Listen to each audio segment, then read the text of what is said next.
What's going on, guys? Welcome to AV Atmos.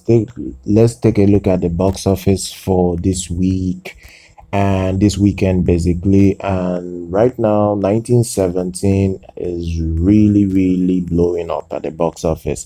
It's doing well, and it made a whopping $36.5 million in the United States.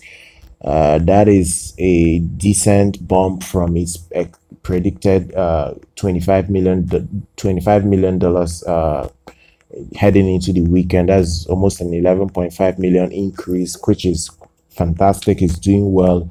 It's holding up very well because of the award buzz it's been getting, and so many awards it's already won at the Golden Globes, heading into the Oscars. Now it's doing well even overseas, which I'm going to go into a bit. It's doing well, and I think Sam Mendes is a decent director that is building his craft right now. Now, a lot of people have been comparing the dude to guys like Christopher Nolan and even other big legends in the business. But honestly, I've not seen 1917 yet, and I think I am going to see to compare it to Midway, because a lot of people like Midway, even though that movie had a divisive review when it came out in November. So I probably see this once it's out on Blu-ray. I won't be able to go to the theaters to see this. Um, that's for me, because I didn't see Midway in theaters as well, but Midway will soon be out on Blu-ray.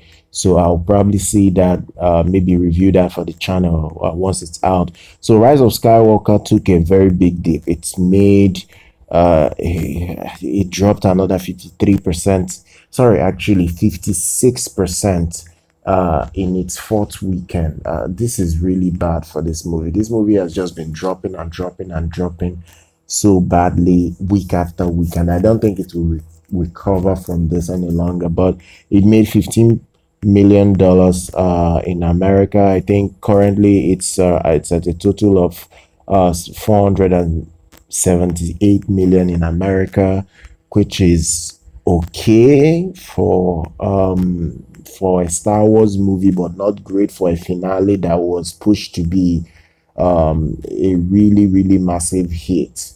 It's not doing as it should. It's not really doing as it should. And the next on the list, which is just $1 million shy from beating it, is Jumanji Next Level, which made $14 million and has a total of 256 million in America. We'll go into the international box office in a little bit. Just Messi overperformed, made $10 million for Warner Brothers. Warner Brothers is hoping to make a good amount of money this year, considering last year was a big disappointment for virtually all their movies, save for Joker. Like every of Warner Brothers movie last year virtually underperformed. No Warner Brothers film made over $500 million last year. It was just that bad, except for Joker. So it's good that Just Mercy is picking up, and we'll see where it gets to. It probably will have decent legs, but let's see where it gets to. Considering Michael B. Jordan is a little bit hot right now with some of the properties that he's trying to get himself into. Like a Boss didn't perform very well. It made $10 million as well, but I think it may still bounce back. I believe it may still bounce back, but for $30 million, it needs to really bounce back, or it probably be a mini-size flop at the box office. Little Women is still hanging in there with $7.6 million, and a lot of people in the media have been saying that men ain't going to see this movie because it's just about women.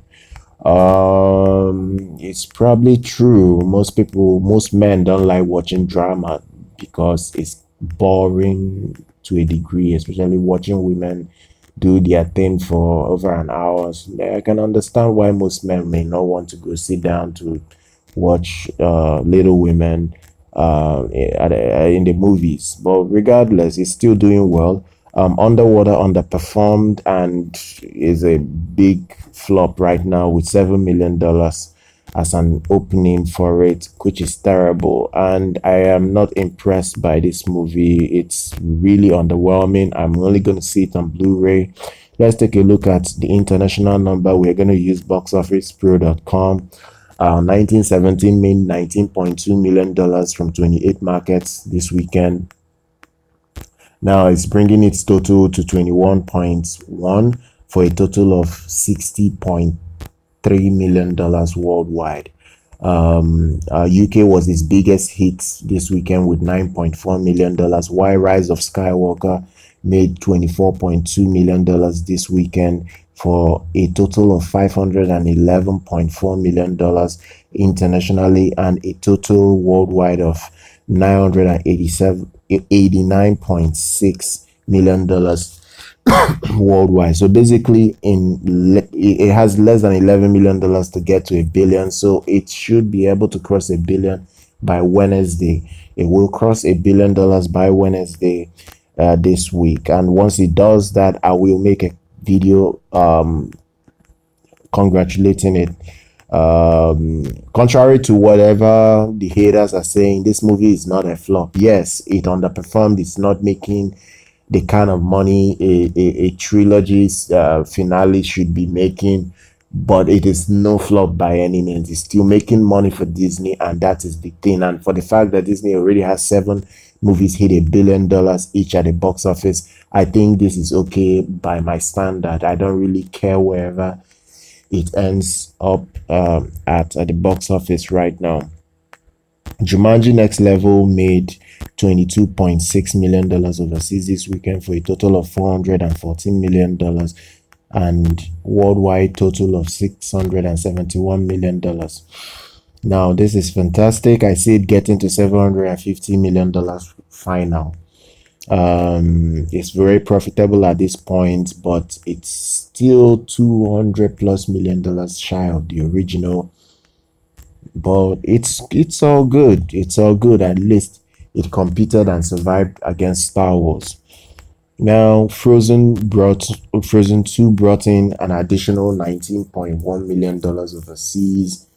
Currently it is made $912 million internationally and a global total of $1.3 billion, which is a massive, massive gross as by any standards. Currently it's going to get to 1.4 billion, 50 million as a final tally.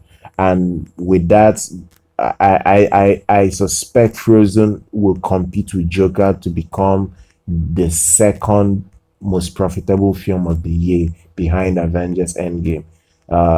Joker and Frozen 2 would compete. But I'm gonna wait for Deadline's report of the most profitable films to come out in March. Once that is out, I'll be making the videos individually to each film that is the most profitable on this channel. So guys, make sure you subscribe and always follow us on social media, like our videos, and follow us on social medias, share our videos, and I'll see you guys in the next one.